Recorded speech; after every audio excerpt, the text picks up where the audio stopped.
Hello YouTube and welcome to Heathen Hacks. So I have this old Sennheiser HD-205 headphones that's currently just chilling inside my closet and I kind of want to use it again. Okay, I know this is old, but apparently I bought it 10 years ago. Damn! Let's go!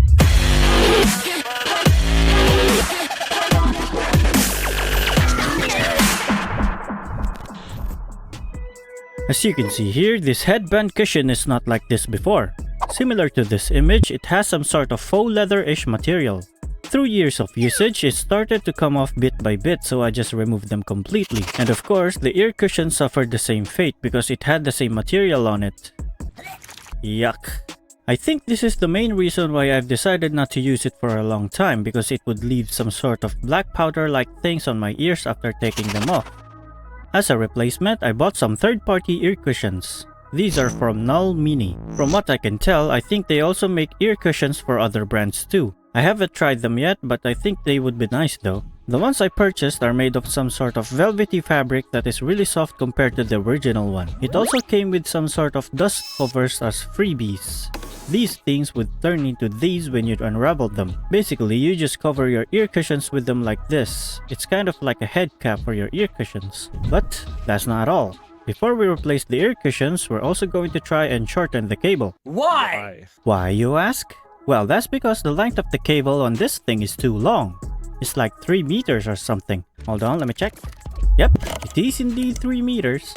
Which makes sense because this is marketed for DJs, so the cable should be long. As you can see here, the other speaker can be moved to the front or back for easy one-ear listening when you're mixing your tracks. Here's the container for it. It says for DJs. See? I bought this to use for my DJ controller back then when I used to DJ as a hobby. I purchased this for about 3K. I think this is where a portion of my first paycheck went. Here are the specs. So yeah, what we're going to do today is to replace these ear cushions and then shorten the cable. Let's see if we can find something else inside while we're at it. Oh, that's nice. Here's the storage or carry pouch for it. Still unused. Let's proceed with the disassembly. To do that, of course, we're going to use my Oreo 142-in-1 Tech Toolkit again. Check it out right here if you want. For this, since it has small screws, let's use the screw memory mat and a number 1 Phillips bit. First, we have to remove the ear cushions to unfasten the screws. It's good that the ear cushions are attached to a separate thing because they are somewhat glued to it. Having that thing would enable us to remove and attach them easily. Remove the other one as well. Now we have to unscrew a total of 4 screws to have access to the PCB inside. I really like how it uses screws instead of just an adhesive or clips, because if it uses an adhesive, you won't be able to put it back correctly after disassembly if you don't have the correct material or the same adhesive that was used on it. And if it's mainly held on by clips, there are chances that those clips would get brittle and break off due to time. Having screws significantly reduces the amount of time needed for us to disassemble it as well. And there we have it. As you can see here, the sleeving for this couple of wires is already deteriorating. It's slowly chipping off. Good thing I have some heat shrink tubes. So, first, after removing this foam, we're going to desolder these wires from the PCB. By the way, the PCB's main role is to just connect the wires from the main cable to the left and right channels. It works like this. The audio signal from the source goes to these wires, then to the PCB, then onto the speakers. After desoldering, we're going to untangle this to remove the cable. More on that later. Okay, let's remove this foam thingy first. My guess is it's both for keeping the wires in place, hence the use of an adhesive, and for protecting them as well. After that, let's take a picture of it so that we won't forget how they are connected. Right, now that my soldering iron is already heated up, let's desolder these cables. After removing the wires, let's add some soldering. Whoa! Well, what's that? After removing the wires, let's add some soldering lead to the solder pads for easier soldering job later. And We're good! now let's remove the other foam thingy. Desolder these wires as well. Untangle this cable, then just pull it out. And since I don't have another wired headphone just lying around, I would just use my wired earphones to get an approximate measurement for me to determine how long I should cut from the main cable. Alright, let's start from this end of the cable, add a few inches of slack before we cut it. Yep, that's about right. And snip! That leaves us with about 2 meters of extra that we can use elsewhere when needed. After that, let's unsleeve it to reveal the other wires inside. There we go. First time I've seen a wire like this. It seems like they don't have sleeves and just pure copper with some support fabric like core inside. Interesting. Okay, before we proceed on soldering, let's make a simple knot first, just like how it was like earlier. Doing so would help prevent straining the wires that are connected to the PCB because, well, the cable is essentially just hanging, and without this knot, a simple tug on the cable could potentially disconnect it from the PCB right away even if it's perfectly soldered onto the board. In order for me to solder the wires onto the PCB, I had to cut parts of the fabric-like core first, because soldering it with the fabric-like things present was possible but really hard because the core is burning up and mixing with the solder, as evident by this dark burn on the PCB. Now let's do some continuity tests to make sure that no signal is crossing or shorting and to make sure that everything is connected properly. Let's set our multimeter to continuity mode, test if it's working. Okay, that's good. Now let's check if the left channel is properly connected by placing one probe to the PCB and the other one to the 3.5mm jack like this. There it is. Let's move to the ground connections. First, second, then to the right channel. Fantastic!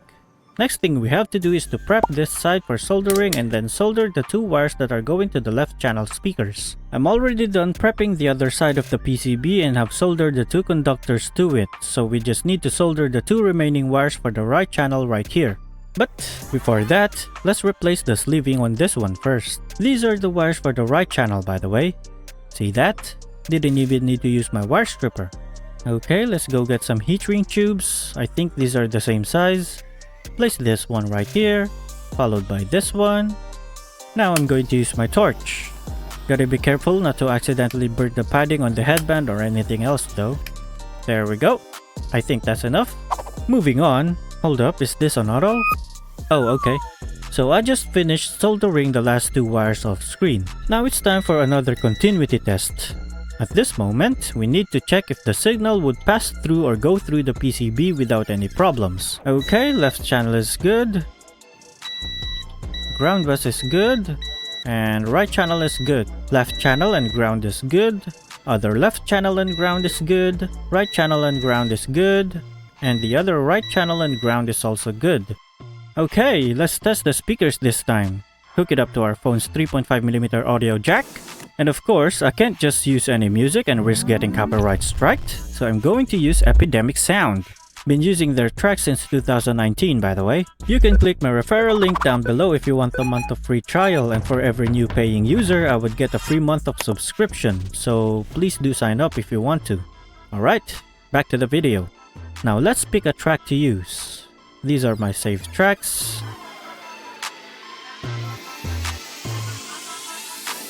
Let's try this one.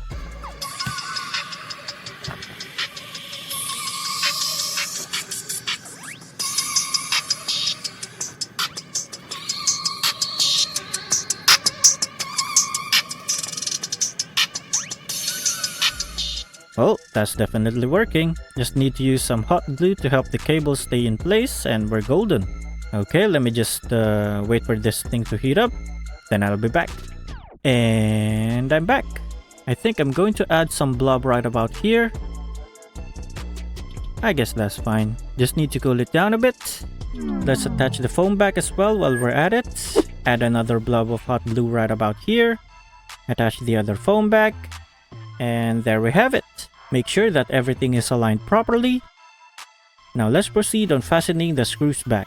After that, let's get our replacement cushions, remove the old ones that are currently attached, and as I have mentioned earlier, these are glued onto these things. See? Let's attach the replacement cushion like so. Do it to the other one as well. Just need to clip them back. And we're done. That's a thick boy. So I have just tested it for about 15 to 20 minutes and it turns out that my previous assumption was correct. It does indeed feel good. Doesn't hurt my ears at all. This felt way better than the original one in my opinion. Not sure how it would do on longer hours of usage though, but that's all I can say for now. I'll definitely order another pair and if I can, I'll order ones for my Bluetooth headphones too. I'm thinking about replacing the cable as well, but That's for future me to worry about. Also, if I can find something to replace this thing, that would be great, but if not, well, still great I guess. Now I just have to clean it up a bit with some wet wipes. Thanks for watching and see you again next week. Maybe.